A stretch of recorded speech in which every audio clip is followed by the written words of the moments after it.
아직 어려서 세상 물정을 모르는구나. 돈이 없으면 가족도 없는 거야. 내가 이 돈을 지키지 않으면 우리 가족 모두 거리에 나앉게 될 거라고. 그게 무슨 말이에요? 돈이 없었을 때도 우리 가족은 행복했어요. 좋아. 나도 이참에 모든 것을 밝히겠어.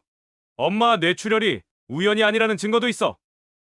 뜻밖의 찾아온 복권 당첨의 행운. 그러나 행복은 오래가지 않았습니다. 일확천금을 얻고도 아버지는 왜 요양원에 들어가게 된 걸까요? 여러분의 구독과 좋아요는 영상 제작에 큰 힘이 됩니다. 요양원 창문 너머로 보이는 봄꽃이 참 곱습니다. 오늘도 아침 일찍 일어나 창가에 앉아 바깥 풍경을 바라봅니다. 한평생을 살아오면서 이렇게 여유롭게 아침을 맞이할 적이 있었던가 싶습니다. 하지만 이런 여유가 제가 원했던 노후의 모습은 아니었습니다. 제 이름은 김진호입니다. 올해 75세 3개월 전부터 이곳 행복요양원에서 생활하고 있습니다. 사람들은 저를 20억 복권 당첨자로 알고 있지만 그 돈이 제 삶을 더 행복하게 만들어주진 않았습니다. 오히려 그 돈이 제 가족을 갈라놓고 말았으니까요. 6개월 전 평생 지켜온 작은 문방구점을 정리하고 은퇴를 준비하던 때였습니다. 아내와 함께 소박하게 노후를 보낼 계획이었습니다. 그러다 우연히 산 복권이 1등에 당첨된 것입니다. 20억, 감히 상상도 할 수 없었던 큰 돈이었습니다. 처음엔 너무 기뻐 아내와 밤새 울었습니다. 이제 아들 내외와 손주들에게 짐이 되지 않고 오히려 도움을 줄 수 있겠다는 생각에 가슴이 벅찼습니다. 하지만 그 기쁨도 잠시 복권 당첨 소식이 알려지면서 모든 것이 변해버렸습니다. 연락이 끊겼던 친척들이 갑자기 찾아오기 시작했고 오랜만에 만난 지인들은 투자를 권하며 접근하기도 했습니다. 그러나 가장 큰 변화는 가족 안에서 일어났습니다. 큰아들 진석이는 돈에 큰 욕심이 없었지만 작은아들 진우는 달랐습니다. 작은아들은 어려서부터 돈에 집착이 강했습니다. 대학을 졸업하고 시작한 사업이 번번이 실패했고 그때마다 저와 아내가 뒷바라지를 했습니다. 작은아들은 복권 당첨 소식을 듣자마자 제게 투자금을 요구했습니다. 아버지, 이번에는 꼭 성공할 거예요. 10억만 투자해 주세요. 처음에는 거절했습니다. 그동안 작은아들의 사업 실패를 지켜봐 왔기에 또다시 실패할까 두려웠습니다. 그러자 작은아들은 점점 태도가 변했습니다. 처음엔 설득하더니 나중엔 위협까지 했습니다. 아버지가 그렇게 인색하시면 나중에 후회하실 거예요. 그 말이 단순한 협박이 아니었다는 걸 나중에야 알게 되었습니다. 당시 저는 아내와 함께 큰아들네 집 근처로 이사할 계획이었습니다. 큰아들은 바쁜 와중에도 주말마다 시간을 내어 집을 알아봐 주었습니다. 하지만 작은아들이 갑자기 나타나 자신의 아파트 근처로 이사 오라고 제안했습니다. 아내는 작은아들의 갑작스러운 효심이 의심스럽다고 했습니다. 하지만 저는 작은아들의 마음이 바뀐 것이 기뻤습니다. 평생 가족을 위해 살아온 저로서는 노년의 자식들과 가까이 지내는 것이 소원이었으니까요. 결국 작은아들의 제안대로 작은아들의 아파트 단지 내 새 집으로 이사를 결정했습니다. 그 결정이 제 인생의 가장 큰 실수였다는 것을 그땐 알지 못했습니다. 모든 재산을 공동 명의로 해달라는 작은아들의 요구에 동의한 것이 시작이었습니다. 아내는 극구 반대했지만 저는 그래도 우리 아들인데 무슨 일이 있겠냐고 하며 넘어갔습니다. 그렇게 새 집으로 이사한 지 한 달 만에 아내가 갑자기 쓰러졌고 병원에서 뇌출혈 진단을 받았습니다. 그리고 아내가 중환자실에 있던 그때 작은아들은 저에게 한 장의 서류를 내밀었습니다. 아버지, 엄마 수술 관련 서류인데요. 서류에 사인만 해주시면 돼요. 정신이 혼미한 상태에서 저는 그 서류가 무엇인지도 제대로 확인하지 못한 채 서명을 했습니다. 나중에야 그것이 재산 신탁 계약서였다는 것을 알게 되었습니다.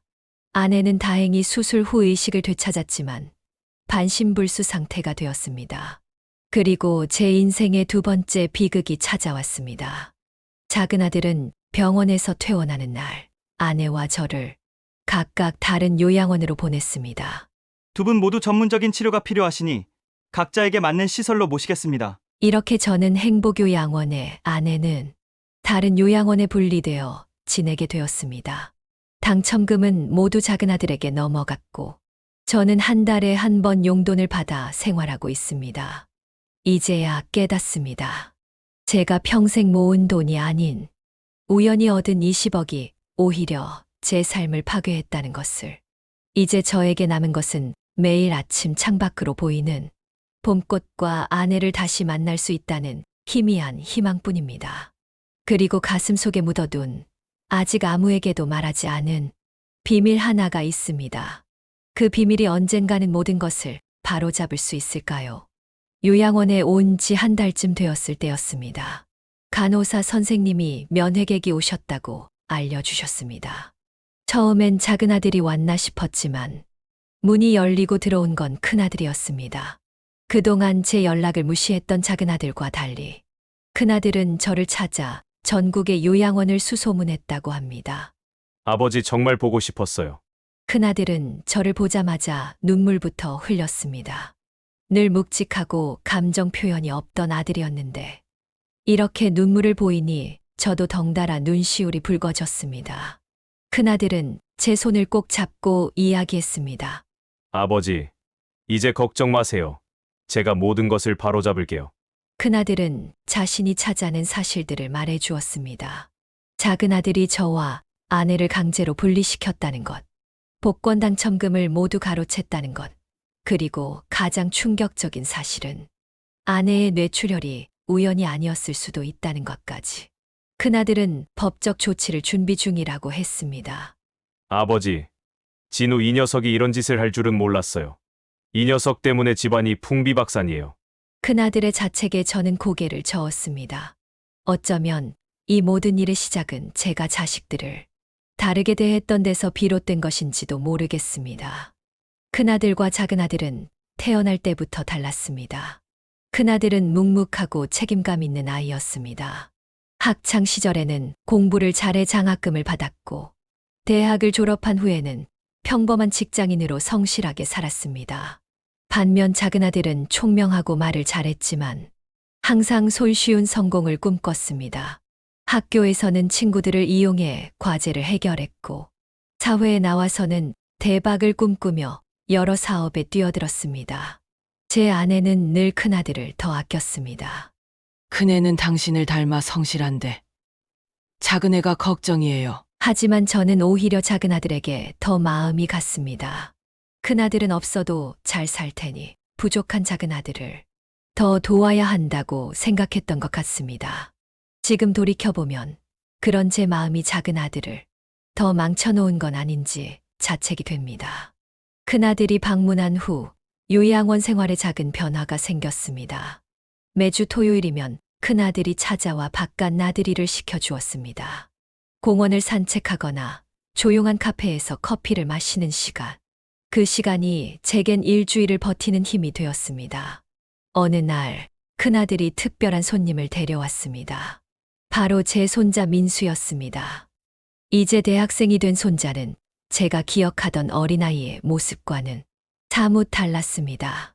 할아버지, 어렸을 때 할아버지 문방구에서 자주 놀았던 거 기억하세요? 저 민수예요. 손자의 방문은 저에게 큰 위로가 되었습니다.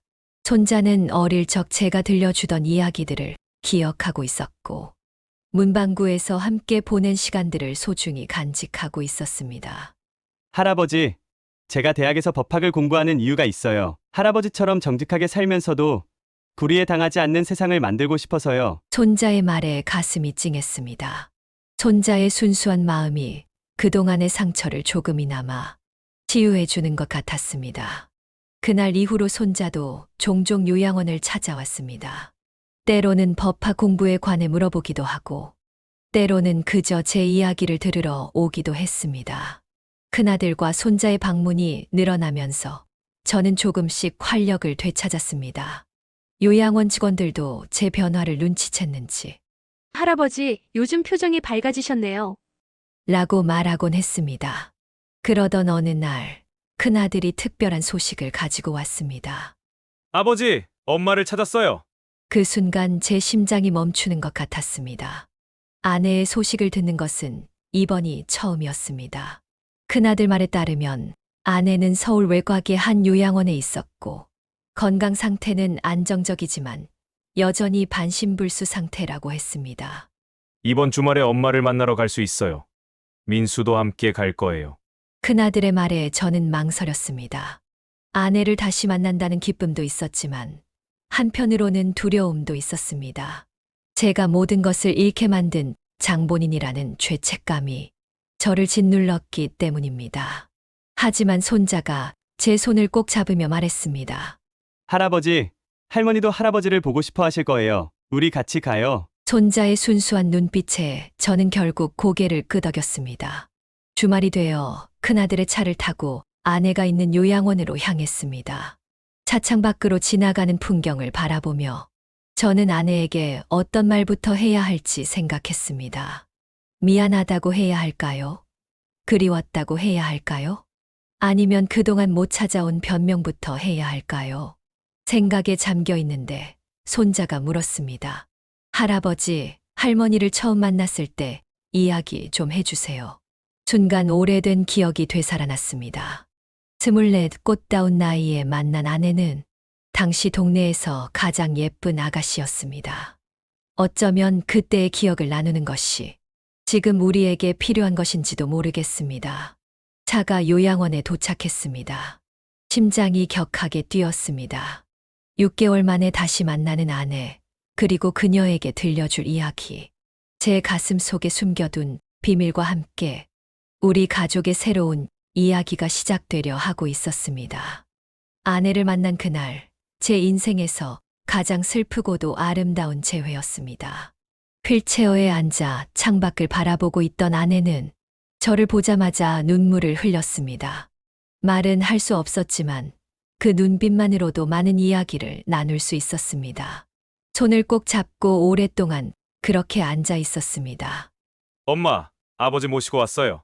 큰아들의 말에 아내는 힘겹게 고개를 끄덕였습니다. 손자도 할머니 곁에 앉아 어릴 적 추억을 이야기해 주었습니다. 그 시간이 얼마나 소중했는지 모릅니다. 비록 서로 다른 요양원에 있지만 우리 가족이 다시 하나가 되는 느낌이었습니다. 하지만 그 평화로운 시간도 잠시, 갑자기 요양원 입구에서 소란이 일어났습니다. 이게 무슨 짓이에요? 허락도 없이 엄마를 만나다니! 작은 아들의 격앙된 목소리였습니다. 작은 아들이 요양원 직원들을 밀치고 들어왔습니다. 아버지까지 여기 오셨네요. 형, 이런 짓을 할 줄은 몰랐어요. 작은 아들은 큰 아들을 노려보며 말했습니다. 작은 아들의 눈빛은 제가 알던 아들의 것이 아니었습니다. 탐욕과 분노로 가득 찬 눈이었습니다. 진우야, 너 왜 이러니? 우리는 그저 네 엄마를 만나러 온 것뿐이다. 제 말에 작은 아들은 비웃었습니다. 만나러 오신 게 다예요? 형이 변호사까지 동원해서 저를 고소할 준비를 하고 있다는 건 모르시나 봐요. 큰 아들이 앞으로 나섰습니다. 그래, 내가 변호사 선임했다. 내가 부모님 재산을 가로채고 두 분을 이렇게 따로 떼어놓은 죄를 묻기 위해서야. 형제 간의 대립이 점점 격해지는 것을 보며 제 가슴은 찢어질 듯 아팠습니다. 법적으로 아무 문제될 것 없어요. 아버지가 직접 서명하신 서류들이 모두 있으니까. 작은 아들의 말에 큰 아들이 반박했습니다. 아버지는 그 서류의 내용도 모른 채 서명하셨어. 엄마가 위독하다고 속이고 받아낸 서명이잖아. 두 아들의 다툼을 지켜보던 아내가 갑자기 휠체어를 움직여 작은 아들 앞으로 다가갔습니다. 말은 할 수 없지만 그녀의 눈에서는 분노와 슬픔의 눈물이 흘러내렸습니다. 아내는 떨리는 손으로 작은 아들의 팔을 잡았습니다. 엄마, 전 그저 두 분을 위한 최선의 선택을 한 것뿐이에요. 작은 아들의 말에 아내는 고개를 세차게 저었습니다. 그녀의 눈빛은 내가 우리에게 한 짓을 알고 있다고 말하는 것 같았습니다. 그때 손자가 나섰습니다.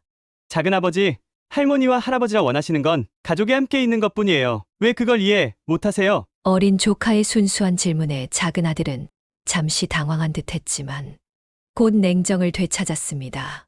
아직 어려서 세상 물정을 모르는구나. 돈이 없으면 가족도 없는 거야. 내가 이 돈을 지키지 않으면 우리 가족 모두 거리에 나앉게 될 거라고. 작은 아들의 말에 손자는 단호하게 대답했습니다. 그게 무슨 말이에요? 돈이 없었을 때도 우리 가족은 행복했어요. 작은 아들은 더 이상 말을 잇지 못했습니다. 대신 작은 아들은 휴대폰을 꺼내 누군가에게 전화를 걸었습니다. 여보세요. 경비팀장님. 지금 요양원에 불법 침입자들이 있어요. 네. 빨리 와주세요. 상황이 이렇게 되자 큰아들도 강경하게 나왔습니다. 좋아. 나도 이참에 모든 것을 밝히겠어. 엄마 뇌출혈이 우연이 아니라는 증거도 있어. 순간 방 안의 공기가 얼어붙는 것 같았습니다. 작은 아들의 표정이 굳어졌습니다. 무슨 소리야? 엄마는 그냥 쓰러지신 거잖아. 큰아들은 주머니에서 USB를 꺼냈습니다. 이건 너희 아파트 단지 CCTV 영상이야. 엄마가 쓰러지기 전날 밤 내가 부모님 집에 들어가는 장면이 찍혀 있어. 그리고 다음 날 아침 일찍 나오는 모습도. 그게 무슨 의미가 있는데? 부모님 댁에 간 건데. 작은 아들은 강력하게 부인했지만 그의 목소리에는 미세한 떨림이 있었습니다. 내가 부모님 댁 식품에 뭔가를 섞었다는 증언도 있어. 엄마 혈액 검사 결과도 확보했고. 큰아들의 폭로에 작은 아들의 얼굴이 하얗게 변했습니다. 저는 그 자리에서 일어나 천천히 작은 아들에게 다가갔습니다. 진우야, 정말 그런 짓을 한 거니? 제 목소리는 떨렸습니다. 아들을 믿고 싶은 마음과 이미 알고 있는 진실 사이에서 괴로웠습니다. 작은 아들은 잠시 침묵하더니 갑자기 웃음을 터뜨렸습니다. 증명해봐요. 그런 걸로 저를 고소할 수 있을 것 같아요? 그의 웃음소리가 요양원 방 안에 메아리 쳤습니다. 그깟 돈이 내 영혼을 갉아먹었구나. 내가 이렇게 변해버리다니. 제 말에 작은 아들은 차갑게 대답했습니다. 아버지, 전 변한 게 아니에요. 그동안 모르고 계셨던 것 뿐이죠. 돈 없을 때는 착한 아들 행세를 해야 했을 뿐이에요. 그 말을 듣는 순간 제 가슴이 무너져 내렸습니다. 평생 사랑으로 키운 아들이 사실은 우리를 이용해왔다니 그런 생각을 하는데 갑자기 아내가 휠체어에서 일어나려고 몸부림쳤습니다. 너무 격해진 나머지 그녀의 상태가 악화된 것입니다. 요양원 간호사들이 급히 들어와 아내를 살폈습니다. 환자분 상태가 좋지 않아요. 안정이 필요합니다. 간호사의 말에 모두 잠시 다툼을 멈췄습니다. 작은 아들은 상황을 빠져나가려는 듯 문 쪽으로 향했습니다. 더 이상 말할 것 없어요. 법적으로 모든 건 제 명의로 되어 있으니 원하는 대로 해보세요. 그러나 그가 문을 열기 직전 예상치 못한 인물이 나타났습니다. 김진우 씨, 맞으시죠? 낯선 양복 차림의 중년 남성이었습니다. 그는 자신을 검찰청 소속 검사라고 소개했습니다. 저희는 몇 달째 김진우 씨의 사기 행각을 추적하고 있었습니다. 부모님 재산 횡령뿐만 아니라 여러 투자 사기 혐의도 포함해서 말이죠. 작은 아들의 얼굴이 하얗게 변했습니다. 그는 도망치려 했지만 문 밖에는 이미 경찰들이 대기하고 있었습니다. 제 아들이 수갑을 차고 끌려나가는 모습을 지켜보는 것은 아버지로서 견디기 힘든 순간이었습니다. 작은 아들이 체포된 후 세상이 완전히 달라졌습니다. 검찰 조사 결과 작은 아들은 복권 당첨금 20억뿐만 아니라 다른 투자자들로부터 모은 수십억을 해외로 빼돌리려 했다고 합니다. 그리고 가장 충격적인 사실은 아내의 뇌출혈이 실제로 작은 아들의 계획적인 범행이었다는 것이 밝혀졌습니다. 작은 아들은 아내의 고혈압약에 위험한 성분을 섞어 뇌출혈을 유도했다고 자백했습니다. 그 사실을 알게 되었을 때 저는 며칠 동안 아무것도 먹지 못했습니다. 내 아들이, 내가 사랑으로 키운 아들이 어떻게 이런 끔찍한 짓을 할 수 있었을까요? 그 답을 찾기 위해 작은 아들이 구치소에 있는 동안 한 번 면회를 갔습니다. 왜 그랬니? 유리 너머로 마주한 작은 아들에게 묻자 그는 한참을 침묵했습니다. 그리고 마침내 입을 열었습니다. 어릴 때부터 형만 칭찬받는 게 싫었어요. 형은 항상 완벽했고 저는 항상 부족했죠. 아버지가 저를 더 많이 도와주신 것도 알아요. 하지만 그건 저를 불쌍히 여기는 마음이었잖아요. 진짜 인정이 아니었어요. 작은 아들의 말에 가슴이 찢어지는 것 같았습니다. 제가 더 많은 관심과 도움을 줬다고 생각했는데 그것이 오히려 아들의 자존심을 상하게 했던 것입니다. 그래도 그게 내 엄마를 해치고 우리 가족을 이렇게 만들 이유가 되니? 작은 아들은 고개를 숙였습니다. 후회해요. 하지만 이미 돌이킬 수 없잖아요. 그 말을 마지막으로 작은 아들과의 면회를 마쳤습니다. 아들의 범행은 용서할 수 없지만 그가 그렇게 자라난 데는 부모인 저희 책임도 있다는 생각에 괴로웠습니다. 법원의 판결이 내려졌습니다. 작은 아들은 특가법상 사기와 부모 상해 혐의로 12년형을 선고받았습니다. 그리고 복권 당첨금을 포함한 모든 재산은 저희 부부에게 반환되었습니다.